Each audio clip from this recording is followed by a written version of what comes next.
My self Sonia Singh, assistant professor Bharati college. आज मैं आपके सामने फ़ेनल ड्रग के बारे में बताने जा रही हूँ कि फ़ेनल ड्रग हमारी क्या होती है।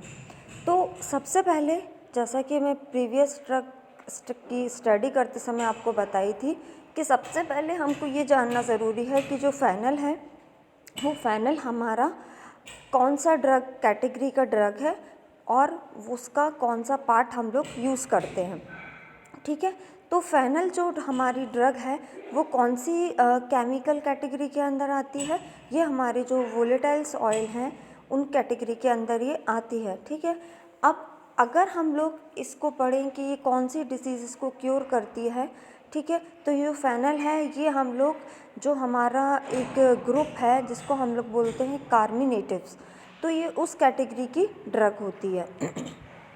अब हम लोग देखते हैं कि जो फ़ेनल है, ये फ़ेनल हम लोग अपने डेली रूटीन में या फिर हम लोग बात करें हमारी किचन के अंदर, इसको हम लोग डेली यूज़ में इसको यूज़ करते हैं। तो सबसे पहले फ़ेनल जो है, फ़ेनल की अगर हम लोग बात करें तो फ़ेनल के क्या क्या सिनोनिम होते हैं, राइट। मीन्स फ़ेनल को हम लोग किस नाम से जानते हैं। अभी बहुत सारे स्टूडेंट्स ऐसे होंगे जो जिनको फ़ेनल नेम जो है फर्स्ट टाइम वो सुन रहे होंगे। तो फ़ेनल को और किस किस नाम से जाना जाता है, मीन्स इसका लोकल नेम क्या क्या है। तो सबसे पहले इसमें बहुत सारे आपके सामने अलग अलग लैंग्वेज के अकॉर्डिंग इसके अंदर इसके सिनोनिम्स लिखे हुए हैं।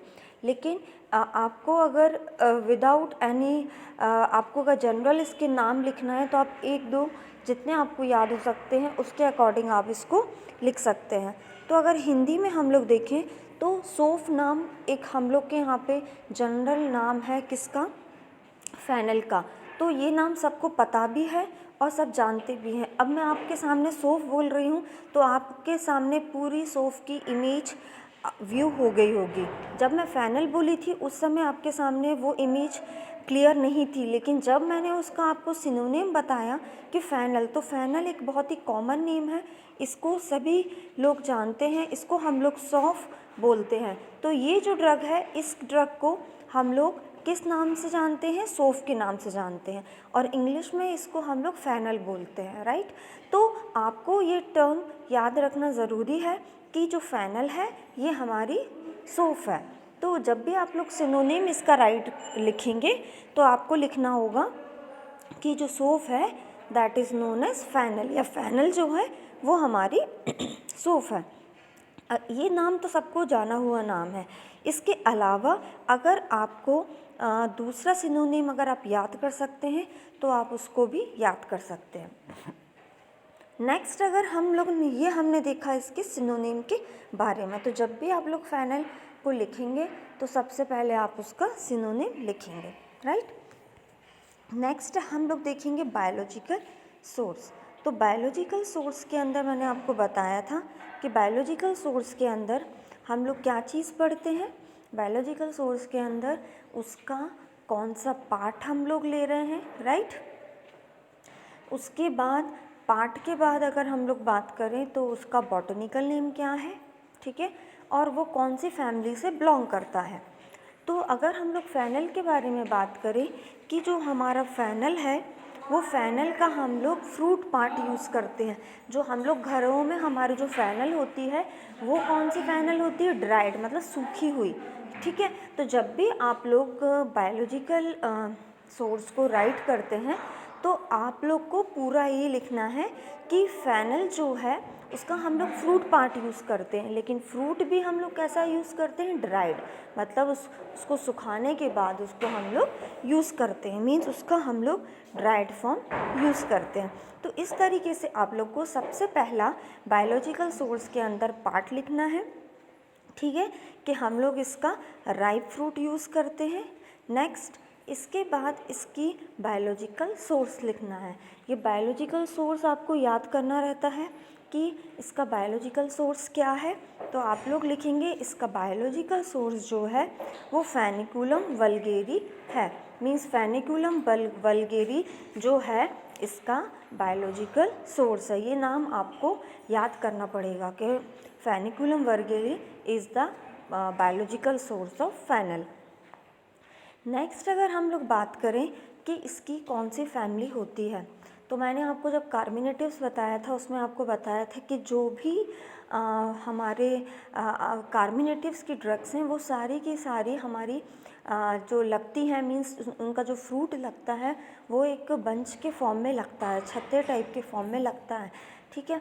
तो जो भी फैमिली इस फॉर्म में, बंच के फॉर्म में फ्रूट जिनका लगता है, वो सारी हमारी अम्बेलिफेरेसी फैमिली के अंदर आती है। जैसे सौंफ हो गई, अजवाइन हो गई, जीरा हो गया, है ना। तो ये सारी जो ड्रग्स होती हैं ये हमारी अम्बेलिफेरेसी फैमिली के अंदर इंडिकेट होती हैं। तो ये हमारा हो गया बायोलॉजिकल सोर्स। तो बायोलॉजिकल सोर्स में आपको ये सारी चीज़ों को लिखना होता है। तो जब भी बायोलॉजिकल सोर्स आप लिखेंगे तो इसके अंदर आप लोग क्या क्या लिखेंगे, फ्रूट लिखेंगे कि उसका कौन सा पार्ट हम लोग यूज़ करते हैं, तो आप लिखोगे इसका हम लोग फ्रूट पार्ट यूज़ करते हैं। उसके बाद इसका बायोलॉजिकल सोर्स लिखेंगे। बायोलॉजिकल सोर्स क्या है इसका, फेनिकुलम वल्गेरी। तो फेनिकुलम वल्गेरी क्या है इसका बायोलॉजिकल सोर्स। नेक्स्ट इसमें आ जाता है कि कौन सी फैमिली को बिलोंग करता है, तो ये बिलोंग करता है अम्बेलिफेरेसी फैमिली को, राइट। अब ये हमारी हो गई जनरल बायोलॉजिकल सोर्स। तो एग्ज़ाम में अगर आपको पूछा गया है फेनल के बारे में लिखेंगे तो सबसे पहले आप उसका सिनोनिम लिखेंगे 1 या 2। नेक्स्ट आप इसका बायोलॉजिकल सोर्स लिखेंगे। बायोलॉजिकल सोर्स में हम लोग जो फेनल का प्लांट है उसका कौन सा पार्ट ड्रग के फॉर्म में यूज़ करते हैं, तो हम लोग फ्रूट यूज़ करते हैं। तो बायोलॉजिकल सोर्स के अंदर हम लोग क्या क्या लिखेंगे, पार्ट कौन सा यूज़ करते हैं, बायोलॉजिकल सोर्स क्या है और फैमिली क्या है, ठीक है। तो ये बायोलॉजिकल सोर्स के अंदर हम लोग 3 चीज़ें लिखते हैं, part used, botanical name and family. ये तीनों चीज़ इसके अंदर कवर होती हैं। नेक्स्ट अगर हम लोग बात करें ऑर्गेनोलेप्टिक कैरेक्टर की, तो जो ऑर्गेनोलेप्टिक कैरेक्टर हमारे होते हैं, ये मैंने आपको बताया था कि जो ऑर्गेनोलेप्टिक कैरेक्टर होते हैं ये जो अगर हम लोग ड्रग को अपनी ऑर्गन के थ्रू अगर उसको हम लोग आइडेंटिफाई कर रहे हैं, जज कर रहे हैं, तो उसको हम लोग बोलते हैं ऑर्गेनोलेप्टिक कैरेक्टर, राइट।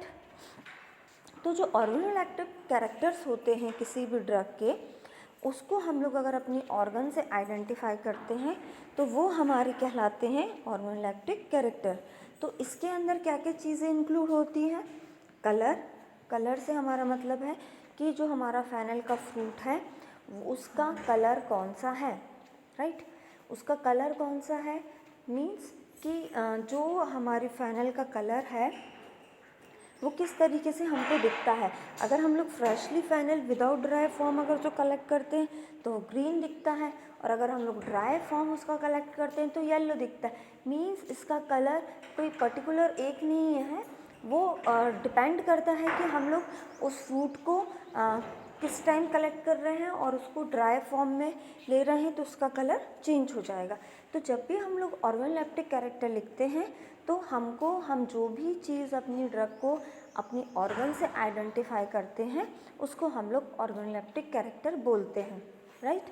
या फिर मॉर्फोलॉजिकल कैरेक्टर, जो हमारा मॉर्फोलॉजिकल कैरेक्टर है उसके अंदर ही हमारा ऑर्गेनोलेप्टिक कैरेक्टर भी आते हैं। मॉर्फोलॉजी का मतलब होता है, जब मैं आपको पहले बताई थी, मॉर्फोलॉजी मतलब हमारी जो ड्रग है उसका पूरा मॉर्फ मीन्स उसका पूरा फॉर्म, राइट। उसका पूरा फॉर्म मतलब हमको जो फेनल है वो दिखने में हमको कैसी दिख रही है, उसकी फॉर्म को अगर हम लोग आइडेंटिफाई करते हैं तो उसको हम लोग क्या बोलते हैं, मॉर्फोलॉजिकल कैरेक्टर। मॉर्फोलॉजिकल कैरेक्टर के अंदर हम लोग ऑर्गेनोलेप्टिक प्रॉपर्टी का स्टडी करते हैं। तो हमने अभी क्या देखा, ऑर्गेनोलेप्टिक कैरेक्टर के अंदर जो हम ऑर्गन से आइडेंटिफाई कर रहे हैं, तो इसमें हम लोग कलर आइडेंटिफाई कर रहे हैं तो हमने कलर लिख दिया, राइट। नेक्स्ट अगर हम लोग इसमें देखें ऑर्डर मतलब जो हम लोग अपनी नाक से सूंघते हैं, तो ऑर्डर में सबको पता है कि ऑर्डर का मतलब क्या होता है। ऑर्डर का मतलब होता है कि वो चीज़ जो हम अपनी नोज़ से स्मेल करते हैं। नोज़ हमारा ऑर्गन पार्ट है, और मैंने आपको बताया था कि जितने भी हमारे वोलेटाइल कंटेनिंग ड्रग्स होती हैं वो सारी की सारी एरोमेटिक होती है, मीन्स उनके अंदर एक एरोमा प्रेजेंट होता है, एक फ्लेवर प्रेजेंट होता है। जब वो इन्वायरमेंट के कांटेक्ट में आता है तो वो वोलेटाइल होता है और उससे हमको स्मेल प्रोड्यूस होती है। तो जो भी ड्रग्स वोलेटाइल नेचर की होती है वो सब एरोमेटिक होती है, मीन्स उनसे हमको एक स्मेल एक तरीके की स्मेल हमको प्रोड्यूस होती है। तो इस तरीके से आप लोग अपने ऑर्डर के बारे में बताएंगे। तो फेनल जो है वो भी ऑर्डरस है क्योंकि उसमें भी क्या होता है, स्मेल प्रोड्यूस होती है। ठीक है, तो उससे क्या होता है कि जो हमारा अगर हम लोग ऑर्डर की बात करें तो आप लोग फेनल में भी लिखेंगे कि ये एरोमेटिक है, कैरेक्टरिस्टिक है। कैरेक्टरिस्टिक का मतलब होता है कि खुद का एक कैरेक्टर, मत मीन्स जो हमारी ड्रग है उसका खुद का एक कैरेक्टर है, इसलिए हम लोग उसको बोलते हैं कैरेक्टरिस्टिक, राइट। तो ये इतना चीज़ आपको लिखना है, ये ऑर्डर हो गया। अब टेस्ट, टंग हमारी क्या है, ऑर्गन है। माउथ हमारा क्या है, ऑर्गन है। अब हम अगर अपने माउथ से इसको एनालाइज करते हैं, इसके टेस्ट को, तो आपको क्या लिखना है कि एरोमेटिक है। ठीक है, मीन्स हमको इसके अंदर एरोमा, म्यूसिलेज, जब हम इसको खाते हैं तो हल्का सा हमको एक चिपचिपाहट, एक म्यूकस टाइप का, लसीला टाइप का हमको मुंह में टेस्ट आता है, इसलिए हम लोग इसमें लिखते हैं म्यूकस। और कुछ सोप ऐसी होती है जो हमको स्वीट टेस्ट लगती है, इसलिए हम लोग इसमें लिखते हैं स्वीट। और कैरेक्टरिस्टिक लिखने का रीज़न ये है कि सोप जैसा टेस्ट और किसी भी ड्रग का नहीं होता है। अगर ऐसा कुछ प्रॉपर्टी किसी भी ड्रग की है तो जब भी हम उसके टेस्ट के बारे में इंडिकेट कर रहे हैं तो हमको क्या लिखना है, कैरेक्टरिस्टिक लिखना है। क्लियर। अब नेक्स्ट अगर हम लोग जाते हैं किसके ऊपर, एक्स्ट्रा फीचर्स के ऊपर। एक्स्ट्रा फीचर्स का मतलब होता है वही हमारे मॉर्फोलॉजिकल कैरेक्टर। जैसा कि मैंने आपको बताया था कि जब भी आप लोग ड्रग को लिखेंगे तो आपको वो फेनल का एक फिगर ड्रॉ आउट करना होता है। रीज़न इज़ दिस कि अगर आपको उसका फिगर आपको पता है कि किस तरीके से हमारी फेनल हमको दिखती है तो आप इजीली उसके फीचर्स को लिख पाते हैं। इसमें आपको ज़्यादा याद करना नहीं पड़ता है और आपको पता होता है कि हमारा जो फिगर है उसके अंदर ये स्ट्रक्चर्स या ये उसके अंदर पार्ट्स प्रेजेंट होते हैं। तो अगर हम लोग एक्स्ट्रा फीचर्स के अंदर देखें तो फेनल के अंदर क्रीमोकार्प्स, मैरीकार्प्स मतलब आपने देखा होगा सोफ के आजू बाजू क्या होता है, अलग अलग टाइप के मार्जिन्स, अलग अलग टाइप्स के रिफ्स प्रेजेंट होती हैं। ये सारी की सारी इक्वल पार्ट में डिवाइड होती हैं, तो उसी को हम लोग बोलते हैं मैरीकार्प्स। ठीक है, और ऊपर आप लोग देखते होंगे फेनल के ऊपर एक हल्का सा स्टार्च टाइप प्रेजेंट होता है, तो जिसको हम लोग बोलते हैं कार्पोफोर। ये कार्पोफोर हमारा ऊपर का एक स्टार्च टाइप पोर्शन है। अगर हम लोग नेक्स्ट देखें तो माइक्रोस्कोपी ऑफ फेनल। ये माइक्रोस्कोपी फेनल मैं ये बता देती हूँ कि माइक्रोस्कोपी फेनल का क्या मतलब होता है। तो माइक्रोस्कोपी फेनल का मतलब होता है कि जब हम इसको सेक्शन कट करके माइक्रोस्कोप में देखेंगे तो हमको कौन कौन सी सेल्स दिखाई देंगी। ये आपको अभी नहीं लिखना है, जब आपके एग्ज़ाम में अगर आपको पूछते हैं कि फेनल का माइक्रोस्कोपी लिखिए तो आपको ये जो डायग्राम है इसको बनाना रहता है, क्योंकि जब माइक्रोस्कोप में हम लोग इसको देखते हैं तो इस तरीके से हमारी सेल्स हमको दिखाई देती हैं। अगर एग्ज़ाम में नहीं पूछ रहा है माइक्रोस्कोपी तो आप इसको अवॉइड कर सकते हैं, इसको लिखने का ज़रूरत नहीं है।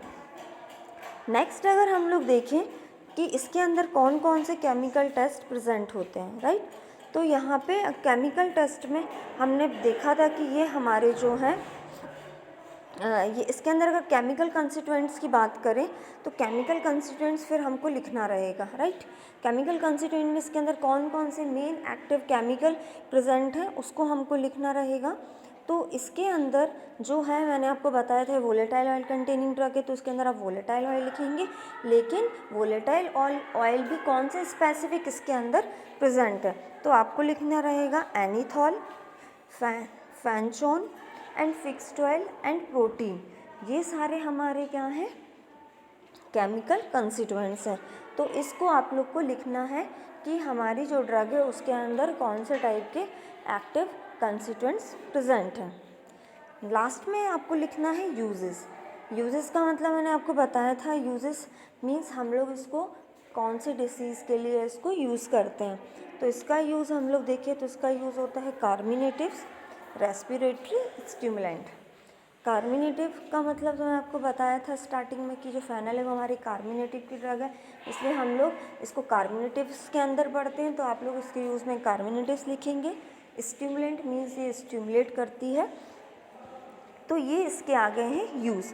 इन यूज़ को आप लोग डिटेल में डिस्क्राइब भी कर सकते हैं अगर आपके पास एग्ज़ाम में टाइम है वो कंडीशन में। तो आज हमने देखा फेनल हमारा ड्रग के बारे में। Thank you.